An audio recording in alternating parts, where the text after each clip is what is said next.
Akbar is the third generation after Genghis Khan. This Mongol empire expansion for a period of 90 years to 100 years killed over 40 million people. 40 million people. Of those times, it was nearly 10% of the world's population. When Babur came, this is also the time of Guru Nanak. Guru Nanak, a very totally peaceful, non-reactive kind of human being, a realized being, said, "A messenger of death has come." And he killed thousands of men wherever he went. In any town he went, kill all the men, burn the town down, capture the women and children. Women were brutally raped always in public. In thousands, Babur sold the Hindu woman in the markets of Kandahar and Kabul in thousands. So the legacy of Babur should be erased from this country in every way. Above all, nobody should ever identify the present generation of Muslims with Babur.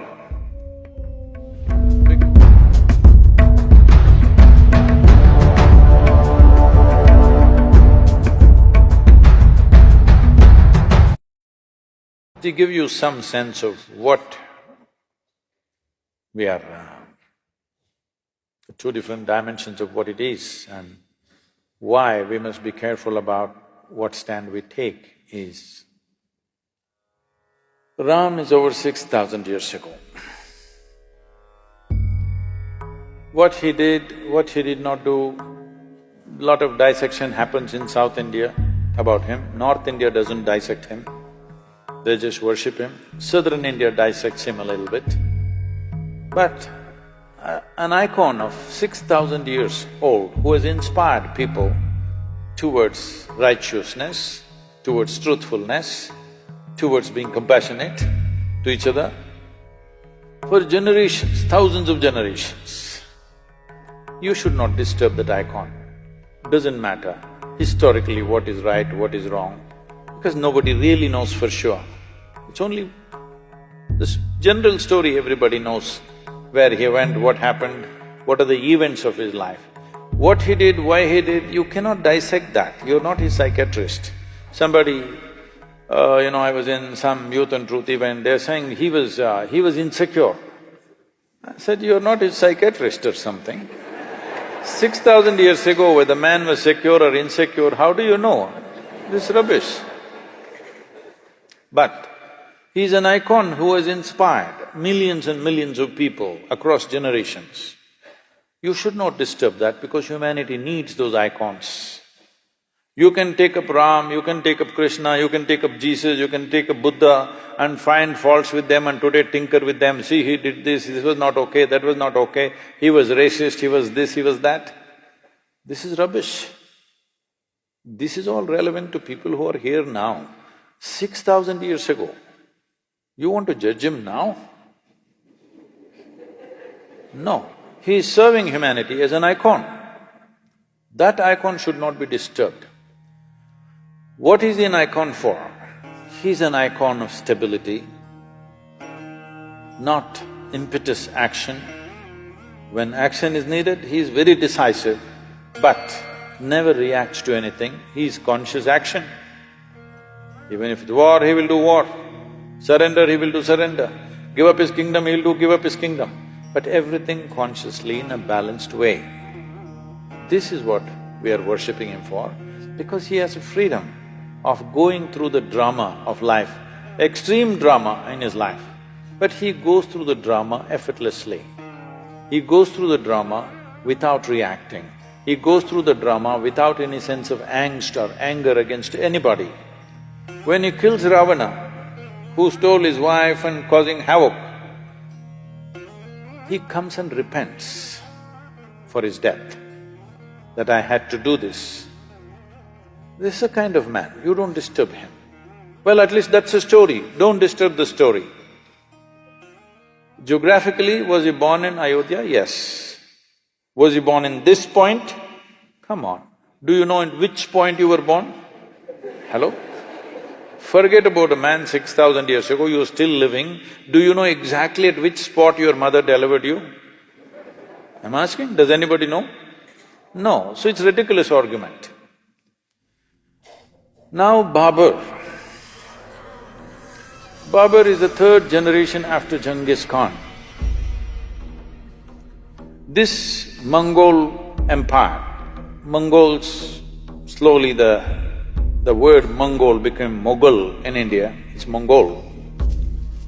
This Mongol empire expansion for a period of 90 years to 100 years killed over 40 million people.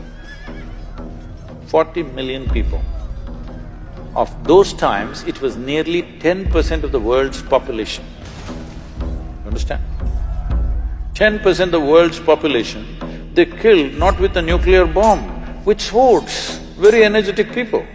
I'm saying, it takes a lot of activity to kill 10% of the world's population, isn't it? Just with swords and spears. So wherever Genghis Khan went, he made a rule. All the males,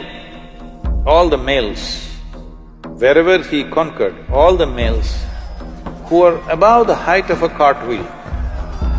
Those days, the height of a cartwheel, which went with the armies, was always about 38 to 39 inches, about that much. Anybody who is above that height was killed.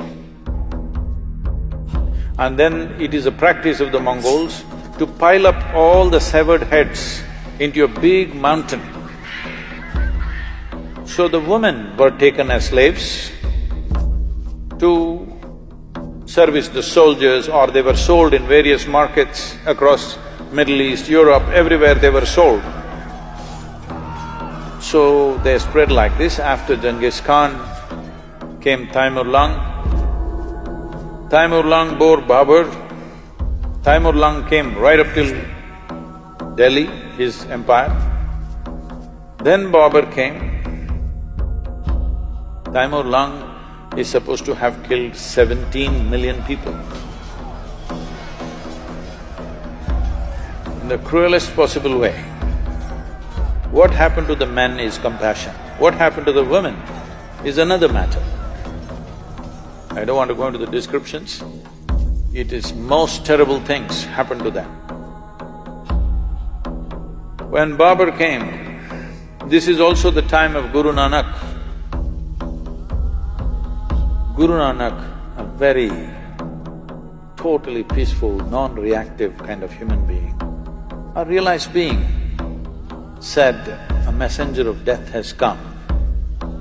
And in Guru Nanak's own words, it is said, I'm paraphrasing,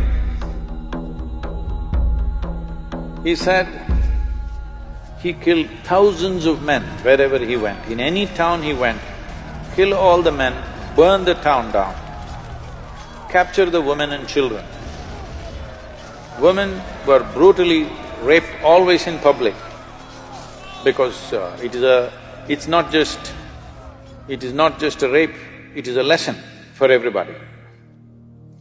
And in thousands, Babur sold the Hindu woman in the markets of Kandahar and Kabul in thousands. Fortunately, he lived only for 4 years in India. He died. So the legacy of Babur should be erased from this country in every way. Above all, nobody should ever identify the present generation of Muslims with Babur. Because the atrocities that he did not commit atrocity, he is an atrocity. Genghis Khan was not killing for religion, it's just power and conquest. Taimur-Lang also largely conquest, slightly a religious tinge came. But Babur used the religious connotation very strongly and it gave him more power to kill because he thought he was doing jihad. Many times he ransacked Muslim towns also, Muslim populations also he killed. So he used religion very conveniently, according to his convenience. So him building mosques is not out of piety, not out of devotion, not for prayer. it is also an establishment of power. Whether it's a Hindu temple or a Jain temple, everything he broke. One prominent Jain temple he destroyed because in the cave what they had carved, the figures were naked, so he made sure the entire thing is destroyed. So this man and his legacy should be forgotten. Nobody should identify themselves with that, because that is not going to lead to a good future. And nobody should do the crime of identifying present-day Muslims with this man, because he is not a devout Muslim by any standards. He is not a devotee of any kind. He is a tyrant of the worst kind, who very powerfully used the name of religion to impact wherever he went. It gave him a new level of authority which Genghis Khan did not have, because they did not use religion for conquest. So, these atrocities have happened.